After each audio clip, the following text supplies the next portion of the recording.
everyone, I'm Trevor, and today we are at Disneyland to share with you all of our Christmas tips for the 2024 season. So let's get going. Let's start off by talking about my favorite thing, rides. Specifically rides with holiday overlays. Of course, behind me here we have Haunted Mansion Holiday. And that is going to be your premier holiday ride here at Disneyland for the Christmas season. Of course, it also has Halloween vibes to it. It's Halloween, Christmas. Those two holidays collide. And so this has actually been open, well, this year it's been open since July, but typically it opens at the end of August, beginning of September, when the Halloween season officially kicks off at Disneyland, and it lasts through the first week of January through the end of the Christmas holiday season. And right now, Haunted Mansion is on a virtual queue. So the standard queue, standby queue, is not available. That's going to come into play a little bit later on in the video when we talk about strategies for how to plan your day during the Christmas season.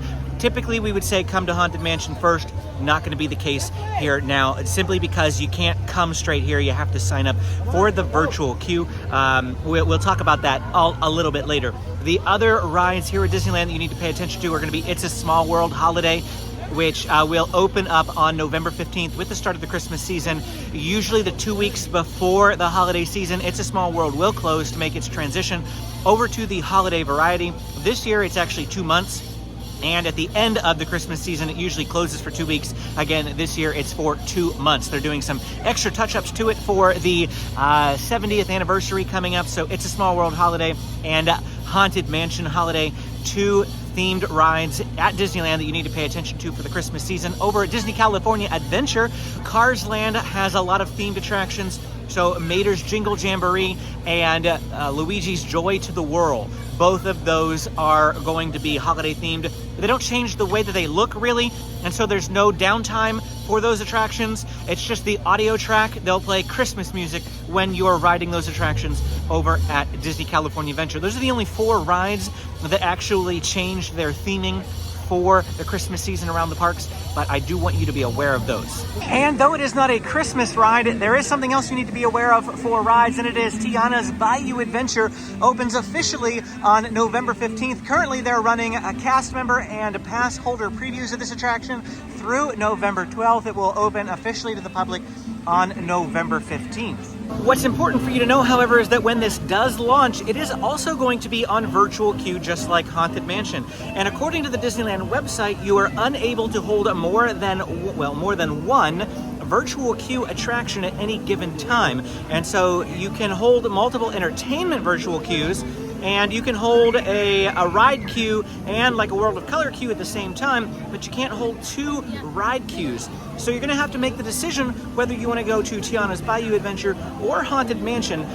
It remains to be seen whether or not you'll actually be able to get 2, because when I was here for Magic Key previews, I was actually able to hold both, but they might be running on a different system with the Magic Key, so plan on only being able to hold one and make your strategies around whether or not you want to grab Haunted Mansion or Tiana's. This is going to be the more desirable attraction when it comes to virtual queue. This is going to be the one that disappears the quickest. Haunted Mansion, not so much. So if I were to make a recommendation, I'd start with Tiana's Bayou Adventure, and then at noon, provided that you've already ridden Tiana's, then you can grab the Haunted Mansion drop for virtual queue. All of this takes place in the Disneyland app. Tiana's Bayou Adventure will also be available on Lightning Lane, which is another consideration if you want to purchase Lightning Lane Multi-Pass. It will not be on Single Pass, the one where you pay for just a single ride. It'll be lumped in with all the other attractions on Lightning Lane Multi-Pass. And for tip number 2, let's talk about the decorations at Disneyland. One of the things that makes Christmas special here at Disneyland as opposed to something like Halloween is that they have Christmas decor all over the park, where Halloween is mostly relegated to Main Street. Literally everywhere in the park you will find Christmas decor, usually subtle stuff like this, wreaths and garland and things like that on the stores. They'll also have, like we're in Frontierland right now, usually the area music will change to Christmas themed area music.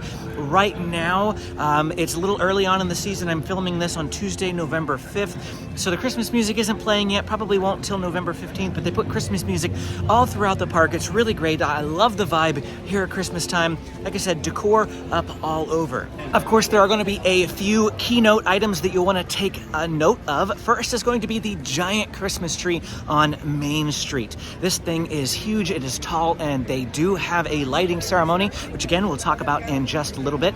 And then there's the castle. Now, once upon a time, they would have made this transformation overnight from Halloween, October 31st to November 1st. It would have been the regular castle one day, and then it would have looked like this the next. This transformation has taken slowly over the last 2 weeks now, but the castle is done as far as I'm aware. It's in its Christmas iteration. We do have a nice wreath there, icicles, snow-capped tops on. They actually just slip those on. I saw a documentary on how they do it. The regular castle is still underneath, and those are just like caps, like hats that they slide on the peaks. It's really neat. It's really awesome. At night, this is going to light up. They do have 2 lighting ceremonies for this as well. Again, we'll talk about that later.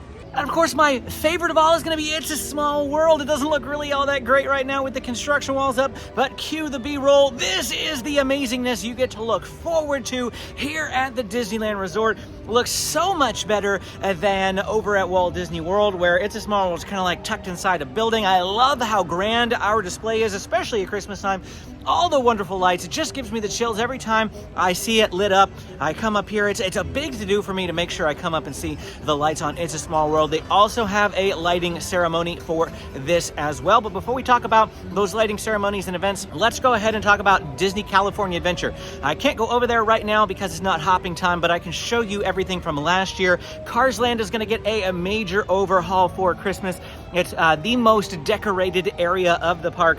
A lot of the park is going to be pretty low-key on Christmas. You'll have some in the entry area. There'll also be a big tree in the entry area there at Disney California Adventure, but pretty low-key everywhere else in the park. Cars Land, not so much. They go over the top with Cars Land. Lots and lots of decor, from the snowman that sits out front that you can take your photo with to all of the different appearances as you walk down Route 66. Love going to Cars Land there. And then additionally, the Redwood Creek Challenge Trail. In fact, it closes a little bit before the Christmas season every single year to make the switch over to the Christmas theme.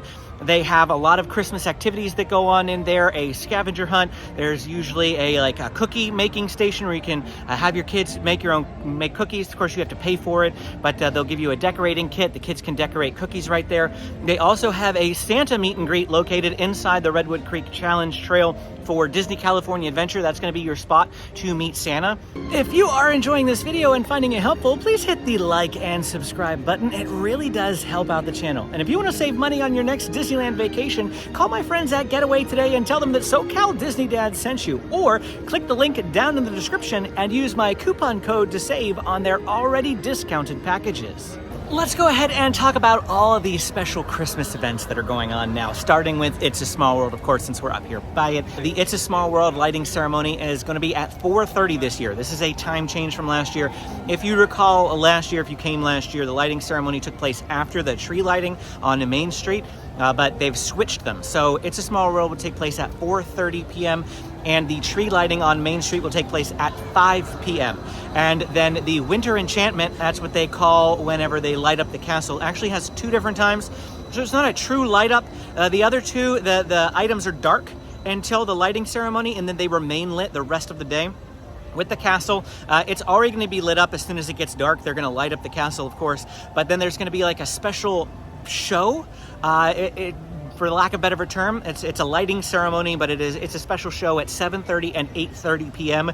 on Sleeping Beauty Castle. So if you are planning on sticking out a spot for Believe in Holiday Magic Fireworks, which is another show, takes place at 9:30, you might want to find a place near the castle or go to the earlier castle lighting and then, find your spot for the fireworks. I personally don't really watch the fireworks, even the Believe in Holiday Magic ones. I much prefer to go over to Disney California Adventure and check out World of Colors Season of Light. That one is going to have 2 showings nightly, and it's going to be at 9 p.m. and 10:15 over at Disney California Adventure if you're looking for something amazing. I've actually not been to the Season of Light version of World of Color. World of Color is just my preferred nighttime event here at the Disneyland Resort.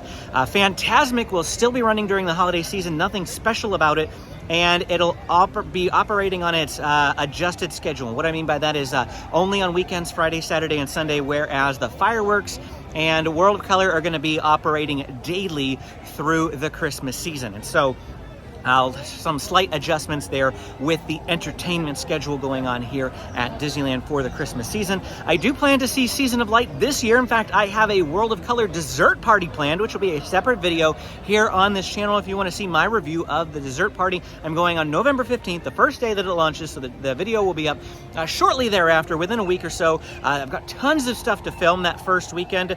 Also, lots and lots of Christmas food going on. But before we move on to Christmas food, they do have a snowfall at downtown Disney from 6 p.m. to 10 p.m. nightly from November 15th to January 6th. Snowfalls will happen in downtown Disney more towards the end of where Splitsville is, over that way, rather than in the front end by the park. So it's a little bit deeper in, but they will have a special snowfall going on through the Christmas season. That started last year for the very first time in 2023. They're bringing it back for the 2024 season, at least so I read online. Oh, I almost forgot, as I'm walking to my next location, Mickey's Happy Holidays. It's a parade that took place in Disney California Adventure last year. I don't know if it was a parade more than a cavalcade per se, but it had a really catchy song to it. Mickey's Happy Holidays. It's Mickey's Happy Holidays. Mickey's Happy Holidays. I really liked that song, really catchy little parade cavalcade. I do not see it on the events calendar. They've already got the events calendar up for the Christmas season. So the events calendar, it's 6 weeks out. They start at 6 weeks out, but it's not always accurate 6 weeks out. Usually they'll change things, they'll adjust things. It'll say that there's nothing going on, and then like 2 weeks beforehand, all the stuff suddenly populates. A hello from home. I am editing this video and I just checked. Surprise! Disneyland added Mickey's Happy Holidays to the calendar. Of course, Disney always does this to me after I film something. And it's just it goes to show you that even once they release event news and event dates and times for things, more just comes up later. It just happens. So here's the schedule on your screen right now. These are the hours that they are going to be running Mickey's Happy Holiday. Again, this is just a short little cavalcade type thing with Mickey walking by.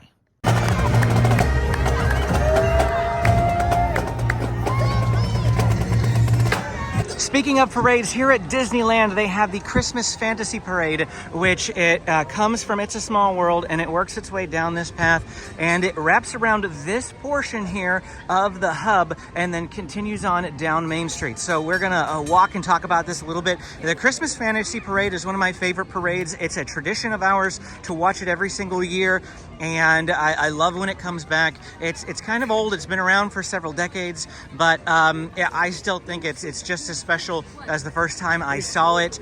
And it takes place 2 times nightly at 2:30 p.m. and 5:30 p.m. So I think this might be a change of times from last year as well, by the way. 2:30 p.m. and 5:30. People are inevitably going to ask me, where is the best spot to see the parade? Truthfully, you can't go wrong with any spot. Just pick a curb and sit.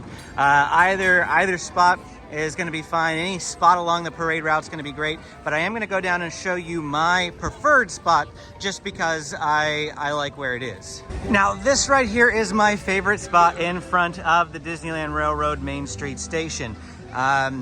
They usually have a lot of space here on both sides of the curb, though I usually prefer that side of the curb over there. Now, the 2:30 parade is, of course, going to be during the day, and it's going to come from It's a Small World. It's going to come this way. It's going to wrap this way around, and you're going to get a really great view of it rounding the corner right here. With very few people in the way, you'll get a nice long view as it rounds. I love this. This is just a great camera angle, especially if you're into filming it or taking photos. This is a really good spot. And then if I flip the other direction and come down this way a little bit, the 5:30 performance is going to be at night, and it will start right back there behind the walls. And this is the very beginning of the parade, and it's going to wrap right through here. And we got the same angle on this direction as well. So whichever direction, you got an excellent angle for filming and photography. So I love this spot. This is like my prime spot for the Christmas Fantasy Parade. Now let's talk about food. Christmas food at Disneyland is some of the best it is all year long. And yesterday, Disneyland just released their foodie guide. I put together a video where we walked through it all with you. We looked at the list on their website, and I gave you my first blush reactions to some of those items, learning about them for the first time, and a lot of people really enjoyed it, the energy and the excitement and the reactions and the facial expressions. So go ahead and check that out if you want to see the full list of everything coming to Disneyland and the Disney California Adventure. But some standouts from it that I am looking forward to the most are going to be the Darth by Peppermint. It's a peppermint version of the Darth by Chocolate. And then they've got a cookies and cream cheesecake coming to the Jolly Holiday Bakery Cafe, as well as a chocolate Black Forest bundt cake. These are like I'm a chocolate person. I love chocolate. And so these are the standout items that I'm looking forward to. There's a ton of really great items coming, all the same. Jolly Holiday Bakery Cafe here behind me is going to be the premier, the prime spot with the most seasonal holiday treats and food throughout the parks, and so this is the one to pay attention to the most. But there are a few standout classic items that are here every year that you need to be aware of. First and foremost is going to be those Mickey gingerbread cookies. Yes, we're talking about the ones that are full body and full shape. They have a limit and everything. There's a limit of 5 per person per transaction. So the trick is to just make multiple transactions. But those things, you say, oh, do you really need 5? Yes. Yes, you need 5. You need to take some home. You need to have a whole stack of them. They're amazing. They're like literally the best treat. Like one of the best things that Disneyland puts out all year round. It is my favorite snack of the entire year. It's my family's favorite snack of the entire year. And I am not playing this up, all right? They are super popular. Every time we come up here, we have friends at home who ask us to buy some and bring them back. That's how exciting and popular they are. So popular even that I recommend mobile ordering these right at 7 a.m. when the mobile order window opens up. You can purchase them from Jolly Holiday Bakery Cafe, the Market House, the Fiddler Fifer Practical Cafe and Disney California Adventure, and the Grand Californian seasonal cart that they have in the lobby. These are the locations you can get this item. I think the only place you can mobile order them though is right here at Jolly Holiday. And sometimes they're not always on the mobile order menu. Just keep that in mind, that if you go to mobile order and they're not there, they're not necessarily sold out, but sometimes they're not always on the mobile order, so you will have to then come stand by it. But most of the time they're on the mobile order menu, and get those orders in early for certain. The next item is one that I haven't partaken of as of yet. I've endeavored to every single year, but something just doesn't work out for us on the date that they have them. But they have this, it's a traditional Disneyland thing that they make hand-pulled candy canes. And they're very popular. They sell out rather quickly. They're only certain dates. They're in December for the most part. And they have a lot of different dates, but how it's going to work is you're going to show up at Rope Drop, have to be here at Rope Drop, actually show up a little early, I would say like 7:30 a.m., and then head straight to either Candy Palace here at Disneyland or Trolley Treats at Disney California Adventure and hop in line. You'll wait in a standby line, I think until about 8 o'clock when the park opens, and then they will add you to a virtual queue, then you'll get a time to come back and get your candy cane. Once they run out of these queues to hand out, they'll close off the line and you're out of luck. So it's not something that you can just, come get at 9 a.m. or 10 a.m. No, you have to be here early. You have to show up early. You have to get in line. You have to get this virtual queue, this return time. But if you are interested in hand-pulled candy canes, it's a Disneyland tradition, something that's unique to us, and a lot of people do it. Maybe this will be the year for me, and you can be on the lookout for a future video of me actually getting one of those hand-pulled candy canes. And the last important food item of note for this tip video is going to be Festival of Holidays. Now, Disneyland has several food festivals throughout the year, and one of my favorites is Festival of Holidays. They all take place over at Disney California Adventure. They put up booths along the main walking path from the entrance all the way down to the area like Little Mermaid and Goofy Sky School. There's tons of different booths around there. They'll have a little tasting passport you can get. That foodie guide has also been posted online. I've not made a video about that as of yet. Not sure if you guys even want one, but we will be doing multiple food stays or multiple food visits and food videos of Festival of Holidays. The first one should be out within a couple of days after November 15th. They always soft open these food festivals. So if you are coming on November 14th, be on the lookout that they'll open a good chunk of them, maybe about 60 to 70% of the food booths. Not all of them will be open, but they tend to soft open the food festivals. So that's something that you might show up on the 14th and you weren't expecting it. You thought, I thought it didn't open until the 15th. Here it will open on the 14th. This year, I hear they are going to have 2 tasting passports. They are going to have a 4 count and an 8 count. The 4 count being a little bit cheaper than the 8 count if you don't want a full 8 items. These tasting passports often, they're called sip and savor passes. They'll often be a little bit cheaper than if you would have bought the items individually. At least if you are focusing on the more expensive items, they have like $8.50, $9 items. If you're getting the $6 and $6.50 items, you're probably not going to save any money. You might even lose money. But if you use the sip and savor passes on the higher ones, then that's the way to save money. They will help you save money. Magic Key holders will get a discount on whichever sip and savor. The Magic Key discount may only be on the 8 count. I'm not exactly sure on those details yet, but just a couple of tips. We'll have more tips for you on Disney's California Adventures Festival of Holidays in that Festival of Holidays video a little bit later on. Let's talk about how to plan your day now. How do you run a day at Disneyland, especially if you only have a single day? What's the plan of attack? Last year, I would have told you to go straight to Haunted Mansion Holiday and get in line for that at Rope Drop. However, with the virtual queue, that's going to adjust our strategy. So I would say just follow standard Rope Drop strategies. I've got plenty of them on the channel. Here is like a picture of one of my Rope Drop videos. I'll put a link to the playlist for all the Rope Drop videos down in the description of this video, but I would say either head to Space Mountain or Indiana Jones first. Those are going to be my 2 recommendations for like the first ride to go to, and then where else you go is really up to you. Try to hit all the big rides earlier on in the morning. But what about Haunted Mansion and Tiana's Bayou Adventure? What's the strategy here? This is my recommendation, okay? You might have to adjust this because you're not willing to do some of these things, but this is my recommendation. Tiana's Bayou Adventure is on Lightning Lane Multipass. Haunted Mansion is not, while it is on virtual queue because the standard queue not being available. So I would recommend purchasing Lightning Lane, and I would grab a Lightning Lane once you get into the park for Tiana's Bayou Adventure. However, at 7 a.m. when you grab a virtual queue, assuming, again, you can only hold one based on what I've read on the Disneyland website, you're going to be grabbing Haunted Mansion Holiday as the virtual queue and Tiana's Bayou Adventure as a Lightning Lane. Now, if you're not coming into the park until afternoon, then you're going to have a little bit more of a difficulty. People are worried about Tiana's Bayou Adventure's Lightning Lanes disappearing. We're not going to know how it's going to function until the ride actually opens. But in my experience, Lightning Lanes don't disappear that fast. It might be gone by 11 a.m. It's a good possibility. From 8 a.m. to 11 a.m., they could all be gone. I don't think they're going to go in seconds or minutes. That's virtual queue, not Lightning Lane. I think you're going to have plenty of time to grab Lightning Lane so long as you're into the park by 9 or 10 a.m. If you're not getting in here to the afternoon, it's like your first day, you might want to adjust and plan on Tiana's on a different day, that sort of thing. But if you only have one day, you're probably going to be coming from Rope Drop to Park Close. You're going to be maximizing your day.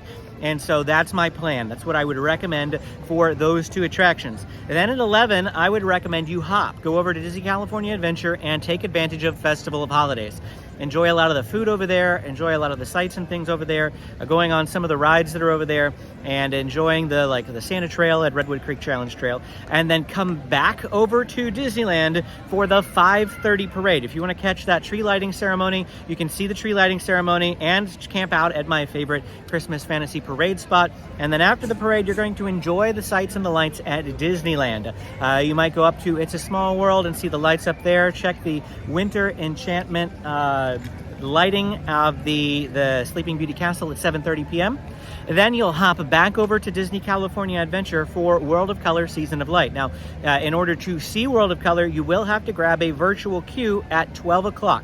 12 o'clock, doesn't matter what park you're in, you can grab a virtual queue for World of Color Season of Light, and that's when it drops.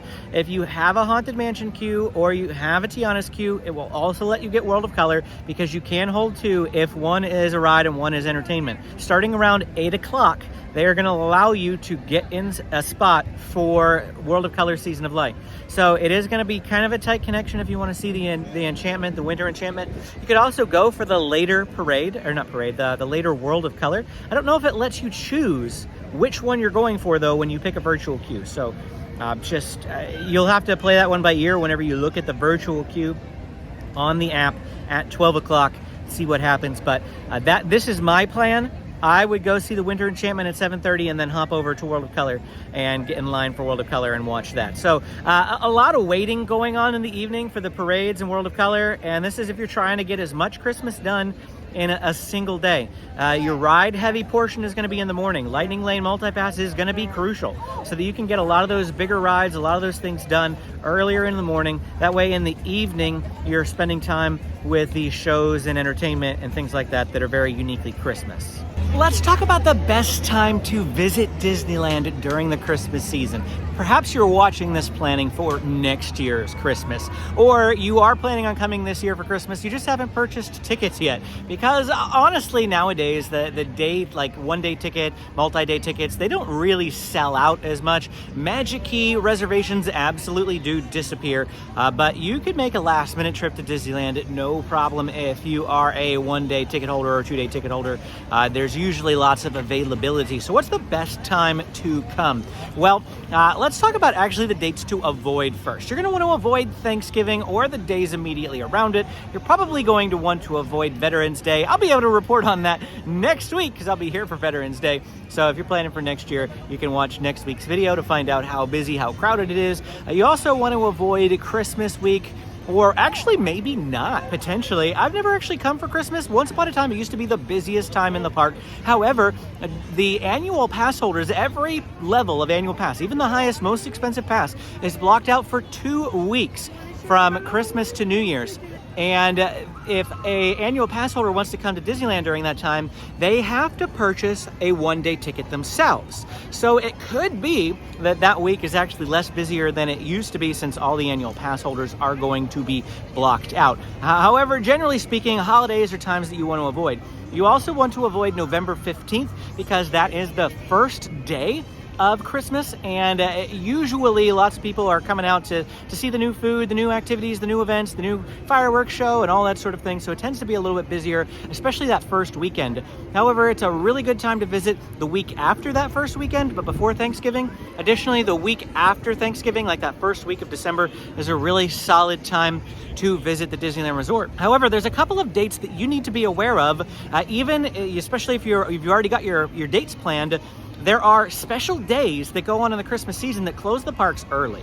The first of these dates is going to be Wednesday, November 13th. Yes, before the Christmas season even kicks off, Disneyland hosts its annual cast member appreciation party, usually in Disney California Adventure, but it is in Disneyland this year, and it is closing the park early. I believe it's 7 p.m. Disney California Adventure will be open as normal on that day, but the cast member party will be happening, and so it'll close Disneyland early. Also on a Wednesday, December 4th, I believe that's the date, yes, December 4th, is the KOST radio exclusive Disneyland party.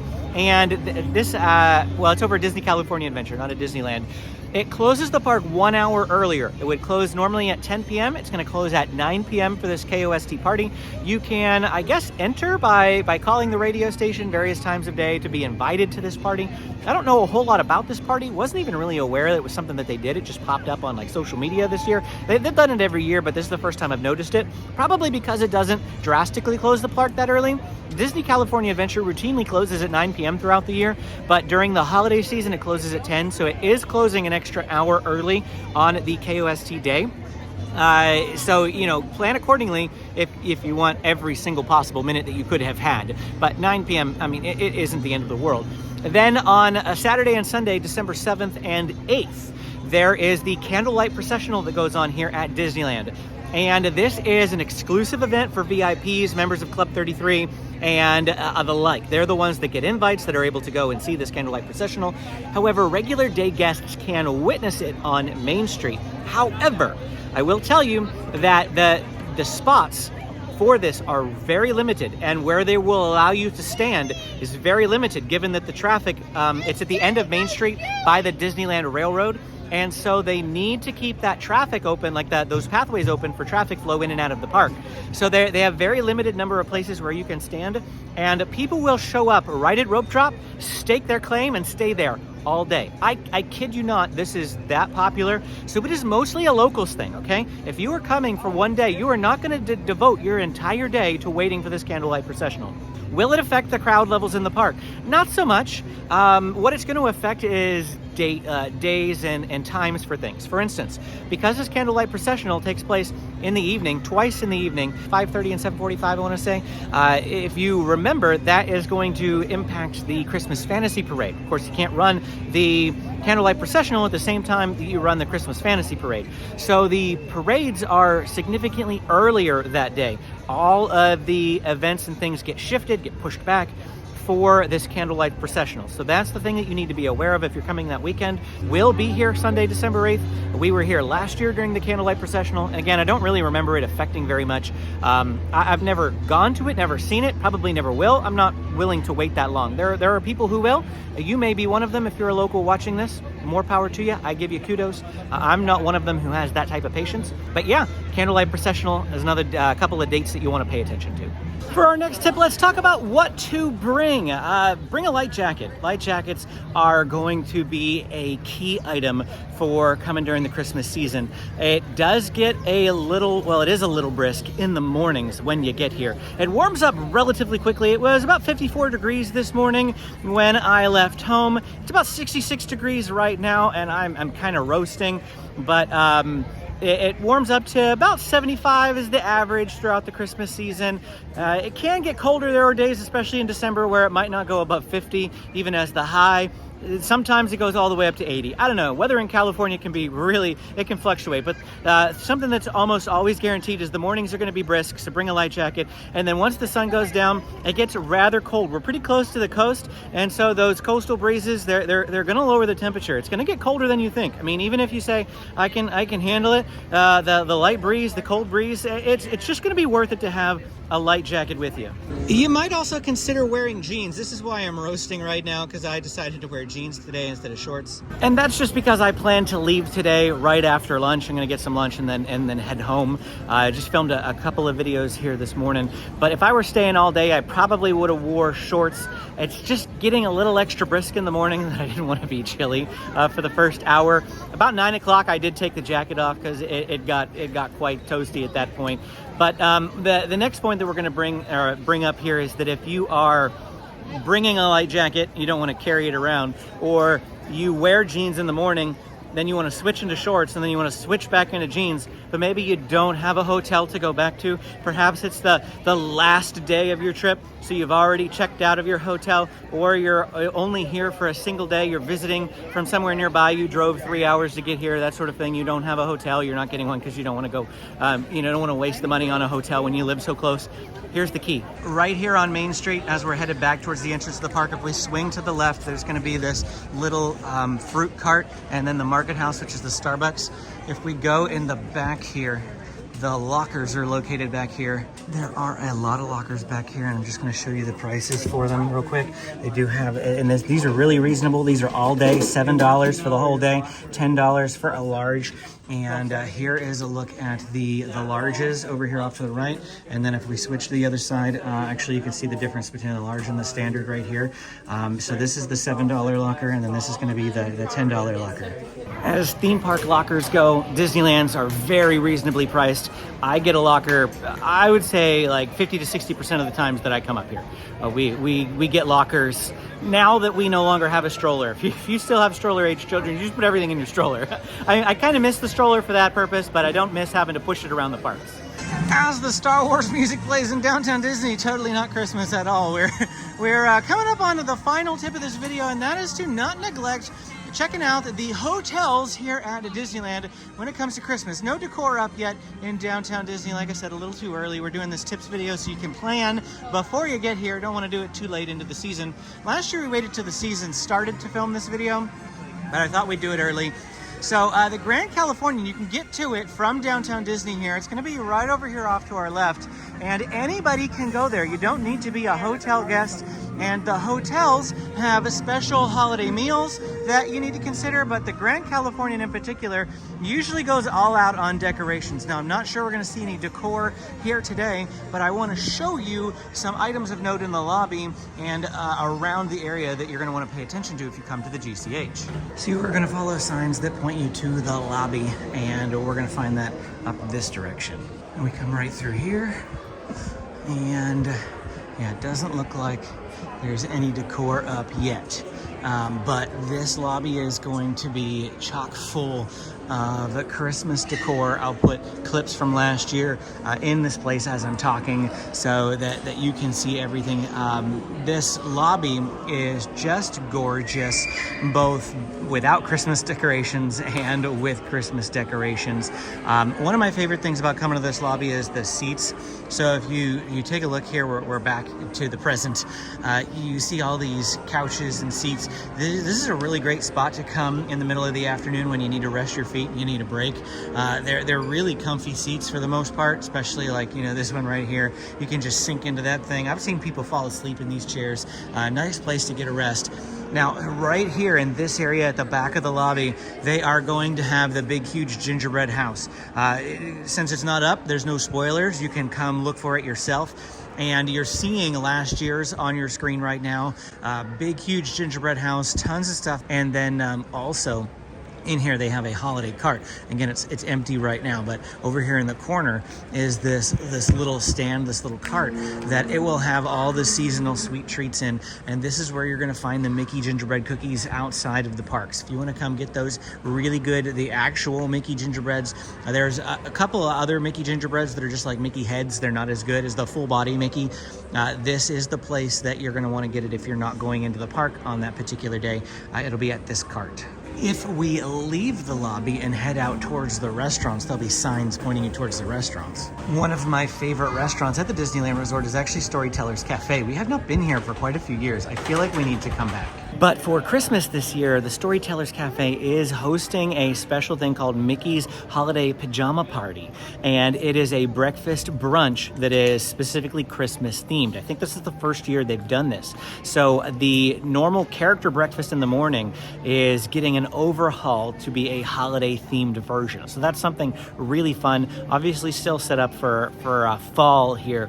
But starting on November 15th, actually I think it's November 19th. I think it's a little bit after the start of the holiday season. Storytellers will be kicking off a holiday-themed breakfast. Another place you might want to check for holiday sweet treats that you might not find on Disneyland's menus anywhere is going to be the Craftsman Grill.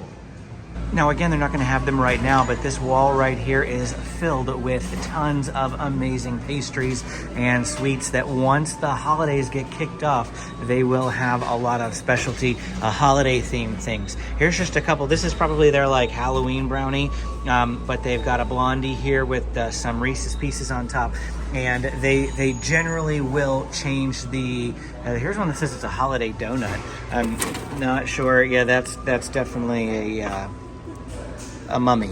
So still some Halloween themed stuff here, but it will switch over to Christmas. Not necessarily Christmas related, but the Craftsman Grill is right down there, and there is a special entrance to Disney California Adventure right here. You don't have to be a hotel guest to use it. You can also enter the GCH from a Disney California Adventure that way. That entrance is over by Grizzly River Run. And at the very far end of downtown Disney, we have the Disneyland Hotel. Now, we're not actually going to go into the Disneyland Hotel because I don't want to cross through the security barrier here. The hotels are not inside what we call the safe zone. At downtown Disney and both parks are in the safe zone. You go through security. You can meander in and out of them without issue. But if you go into a hotel, be it the GCH or the Disneyland Hotel, you will leave the safe zone and have to come back through security. The Disneyland Hotel is going to be home to Goofy's Kitchen Celebrates the Holidays. So Goofy's Kitchen is another character meal here at Disneyland. I recently did it a couple of months ago. I will put a link to that video down in the description if you want to check out Goofy's Kitchen. My kids had a blast with it. We loved it. It was really, really good. They have a holiday version coming to Disneyland called Goofy's Kitchen Celebrates the Holidays. So just like the Grand Californian has Storytellers with their holiday character meal, So does the Disneyland Hotel. And that's going to be it for us here today at Disneyland, sharing with you my top tips for visiting during the Christmas season for 2024. If you enjoyed this video, don't forget to hit that like and subscribe button on the way out. Click this video to watch more Christmas content, probably the food guide, because you're going to want to check out the food guide. Thanks for watching, and we will see you again next time.